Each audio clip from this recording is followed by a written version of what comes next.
Bueno, pues un saludo muy especial a todos. A mí me da muchísimo gusto estar hoy aquí en esta universidad. Querido rector, gracias por su hospitalidad y felicitaciones por la extraordinaria labor que hace la Universidad Digital. Usted me da ahorita las cifras de estudiantes que ha logrado esta universidad y es impresionante. Y yo creo que ese es el vehículo para transformar una sociedad. Felicitaciones por lo que hace. A mí me da muchísimo gusto estar acompañando hoy esta intervención de diputado. Digamos que para el caso de El Salvador es el equivalente nuestro al Senado de la República. Ellos tienen una sola cámara, se llama Asamblea del Salvador, tiene 60 diputados. Él es el jefe de la bancada del partido Nuevas Ideas del presidente Nayib Bukele, una asamblea que, como bien saben ustedes, o no sé si lo saben, pero de 60 diputados tiene 54 de 60.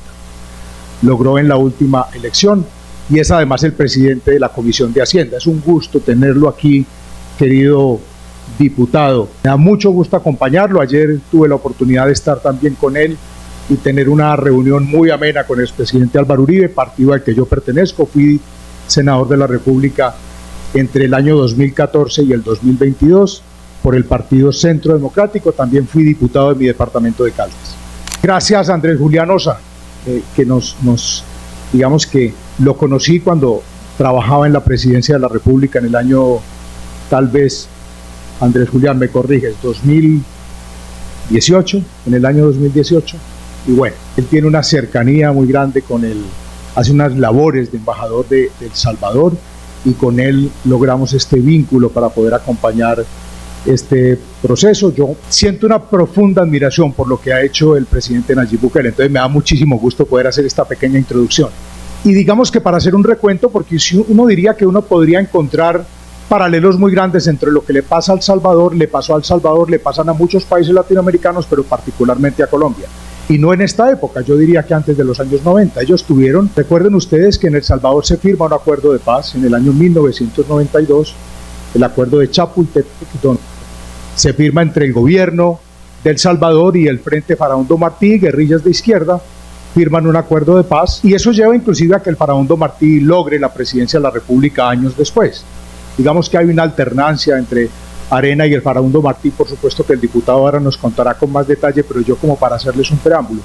Pero es muy diciente este tema de los acuerdos de paz que se han firmado en tantos países, pues no resultan produciendo paz. Ese es el gran interrogante que nos tenemos que hacer hoy, porque desde mi punto de vista ya no es un tema ideológico, es un tema de sentido común y ahorita los voy a tratar de llevar allá. Es que en el año 2015 El Salvador se convierte en el país más violento del mundo y tienen 106 homicidios por cada 100.000 habitantes. Hoy tienen 0.3 homicidios por cada 100.000 habitantes.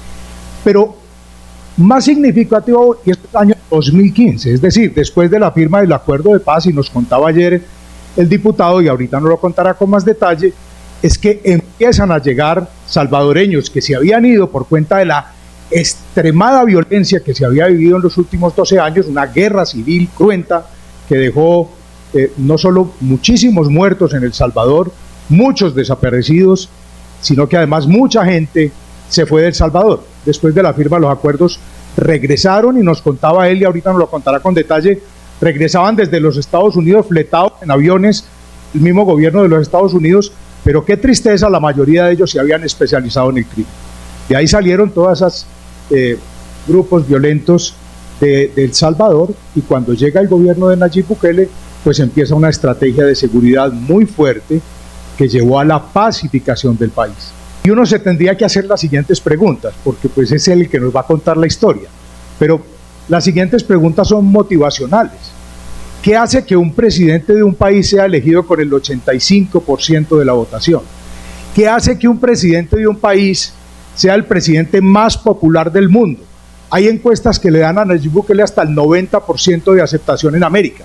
Es una cosa impresionante lo que pasa con el presidente Nayib Bukele. ¿Qué hace que un país que tuvo semejante inseguridad, que era el país más violento del mundo, acaba de realizar el certamen de Miss Universo? O acaba de llevar a Leo Messi y a su equipo a San Salvador? O acaba de ser el cuarto país del mundo que tiene mayor crecimiento en turismo. Comparado con el año 2019, cifras que saqué anoche, de registros mundiales de turismo en el mundo, la Organización Mundial de Turismo. ¿Qué hace que El Salvador sea el fenómeno que es? Pero yo diría, ¿qué hace que El Salvador, que los salvadoreños estén felices viviendo en su país? Porque yo creo que ese es el diagnóstico.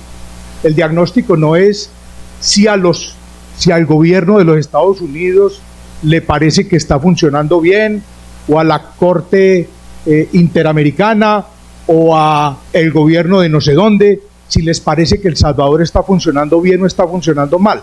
¿Qué piensan los salvadoreños que son los dueños de su país? Pues bueno, lo que dicen el ejercicio electoral es que algo así como el 85-90% de los salvadoreños están felices en su país. Y aquí hay un tema que es transversal y que es lo que yo llamo de sentido común. Yo no creo que eso sea derecha e izquierda. Yo por ahí, yo le decía ayer a Cristian, al diputado Cristian, que difícilmente va a encontrar un político aquí que apoye más a Nayib Bukele, por lo menos en las redes sociales. Yo algún trino puse por ahí que tiene digamos que llegó a muchísima gente. Yo dije una cosa muy sencilla: el éxito de Nayib Bukele es que él es un ejemplo como político, porque no se roba un peso, pero lo dijo en estos días. Ahora no es solo que no voy a robar, es que no voy a dejar que roben. Y si ustedes, mis ministros y mis funcionarios roban, yo soy el primero que los voy a meter a ustedes a la cárcel. Entonces él es un ejemplo en el cumplimiento de la ley y hace cumplir la ley a rajatabla. El que no cumpla la ley se va para la cárcel y tiene, bueno, las cifras son disímiles, pero hablan entre 70 y 80 mil detenidos, que hay un gran debate internacional sobre el tema de derechos humanos alrededor de los estados de excepción de los que se ha valido el régimen de lo que llaman el régimen de Nayib Bukele para criticarlo. Ahí hay una discusión de si esos regímenes de excepción, que desde el año 22 se han venido, bueno, por las mayorías que tiene la Asamblea, se han repetido, son los que le han dado la herramienta de tener esos niveles de seguridad que hay en El Salvador. ¿Yo qué diría como crítica? Ayer con el presidente Uribe hablábamos de esto. ¿Uno qué diría como crítica? ¿Qué quisiera uno ver?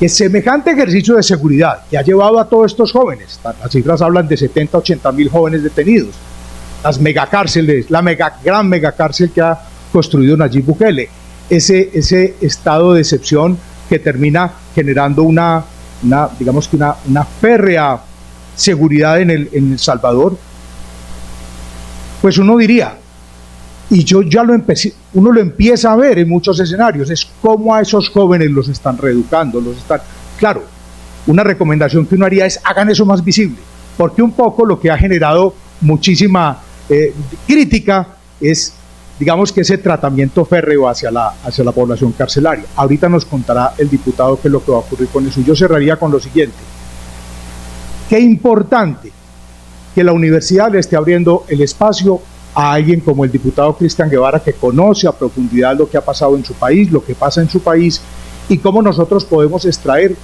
estos temas que a mi modo de ver son de sentido común. Cómo nos ponemos de acuerdo como sociedad, a quienes toman las decisiones, sobre todo los políticos, cumplamos la ley a rajatabla y seamos ejemplo, como todos los ciudadanos cumplen la ley, y no lo que nos está pasando, que es una deformación completa de cómo todo el mundo se va adaptando a las circunstancias para sacar cada quien el mejor partido. Si no, miremos el escenario que tenemos hoy, unas reformas constitucionales que están transformando a Colombia en un país socialista, pero la mayoría de congresistas comprados con la corrupción de la Unidad Nacional de Gestión del Riesgo y de todas las entidades del Estado que están hoy en manos del gobierno que nos está gobernando hoy y de políticos que se han arrodillado a ese poder corruptor que hay desde el Estado y que lo único que les interesa es fortalecer sus fortines burocráticos, su capacidad económica para reelegirse y deformando lo que quisiera la mayoría de los colombianos, que es un país que de verdad consiga la paz que no tenemos y que no hemos conseguido, y que creo que se va a profundizar el tema de inseguridad y el tema económico que termina afectando tanto a nuestra sociedad. Por eso, el enorme privilegio que tengo yo hoy de hacer a la presentación del diputado, que con seguridad nos va a dar luces de el extraordinario éxito que han tenido ellos como Partido Nuevas Ideas en cabeza de ese extraordinario América Latina y que tiene el mundo, que es el presidente Nayib Bukele. Muchísimas gracias.